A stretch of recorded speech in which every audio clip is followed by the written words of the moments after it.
Daredevil est l'un des premiers héros de Marvel. Créé en 1964 par Stan Lee, il va être dessiné par de nombreux artistes, à commencer par Bill Everett, Joe Orlando et Vince Colletta. Bizarrement, et malgré les signatures prestigieuses qui vont ensuite s'apposer sur cette série, telle celle de Jen Collan, il faudra attendre quelques années pour voir le personnage développer pleinement son potentiel, et ce sous la plume du brillant Frank Miller. C'est difficile à croire, mais quand Frank Miller a commencé à dessiner Daredevil, le magazine était bimensuel et n'avait jamais vraiment trouvé son créneau.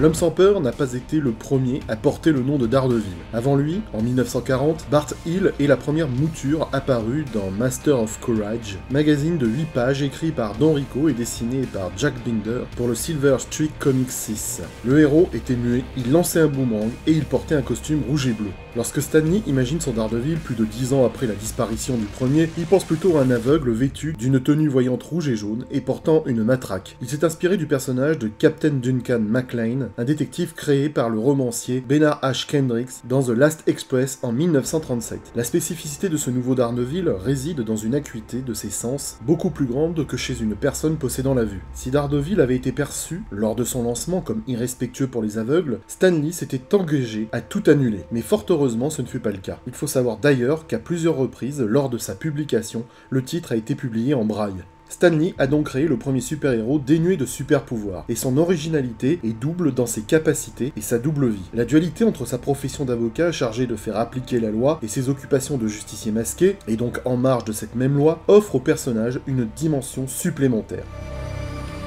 Mais ce n'est pas le tout de lui coller l'étiquette d'homme sans peur, encore faut-il que cette étiquette sied au personnage, et c'est ainsi que Daredevil doit être perçu par les malfrats qu'il pourchasse. Mais peut-être serait-il plus juste, dans le cas de Murdoch, de dire qu'il a appris en tant que Daredevil à se situer au-delà de la peur. En effet, dès son plus jeune âge, il a appris à gérer la peur. Il obéit à son père en étudiant sérieusement et en évitant de se battre tout en méprisant les sarcasmes des gosses de son quartier. L'accident qui lui coûte la vue est à la fois une tragédie et un atout au final, surtout quand il va endosser le rôle d'un ennemi du crime, d'abord pour venger la mort de son père. Et dès lors, Daredevil maîtrisera et utilisera la peur, la sublimant dans son désir de justice, même si ses motifs pour combattre le mal vont évoluer. La justice est sa raison d'être, et s'il a dominé sa peur, celle-ci a été remplacée par la tristesse des amours mortes et des amitiés trahies. Sa vie de justicier est faite de hauts et de bas. Dans sa longue lutte contre le crime, Daredevil est devenu clairement le moins stable des héros de Marvel. Mais cela ne l'a pas empêché de revêtir sa tenue de cuir rouge après ses nombreuses pannes. Ce chevalier sans peur a affronté des personnages terriblement effrayants, tels le caïd, le tireur, sans oublier Hulk. Toujours debout et prêt à combattre malgré les coups, Daredevil est remarquable. Il doit tenir cette mentalité de son père, Jack Murdoch. Bref, Daredevil est un personnage atypique. Ce n'est pas tous les jours qu'on voit un aveugle en costume de diable faire l'acrobate sur les toits de New York. Daredevil n'a donc peur de rien, et cela se comprend étant donné ses capacités. Un an après sa création, Daredevil adopte un costume plus sobre, grâce à Wallace Wood, avec une tenue rouge à cornes affublées d'un double D qui deviendra culte. Jen Collan définira son langage corporel et sa dynamique graphique durant quelques années. Toutefois, les ventes restent insuffisantes et cela malgré la présence au générique de la pulpeuse Veuve Noire.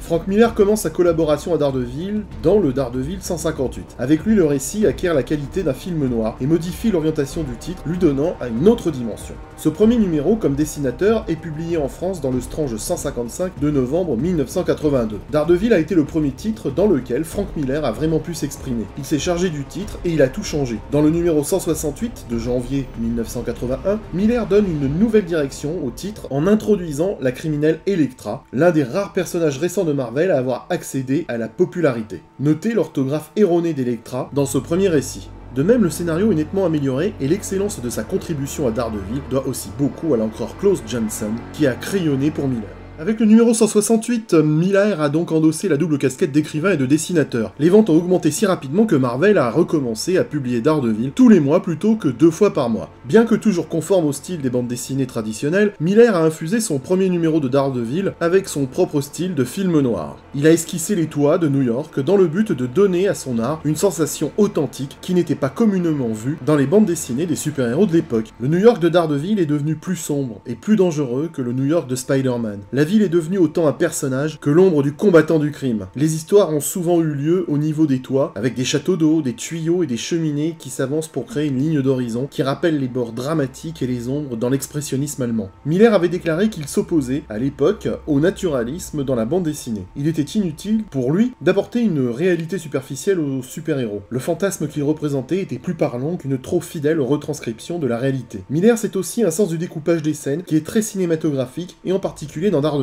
Et il faut admettre que Miller était donc en avance dans sa narration. Côté ambiance, Miller fait passer Daredevil du simple combattant du crime à un personnage plus sombre, en empruntant d'ailleurs des ambiances au Spirit d'Eisner autant qu'au Sam Spade d'Hammett. Il créera aussi Elektra, amour de jeunesse de Murdoch, pour mieux la faire mourir des mains du tireur dans le numéro 180 en avril 1982. Miller a terminé son run avec le numéro 191 en février 1983, satisfait d'avoir transformé un personnage de second rang en l'un des plus populaires de Marvel. Depuis cette époque, l'ombre de Miller plane sur ce personnage, et cela malgré les auteurs qui vont lui succéder. D'un simple justicier des années 60, l'homme sans peur s'est donc métamorphosé en star de chez Marvel, et cela pour le plus grand plaisir des lecteurs.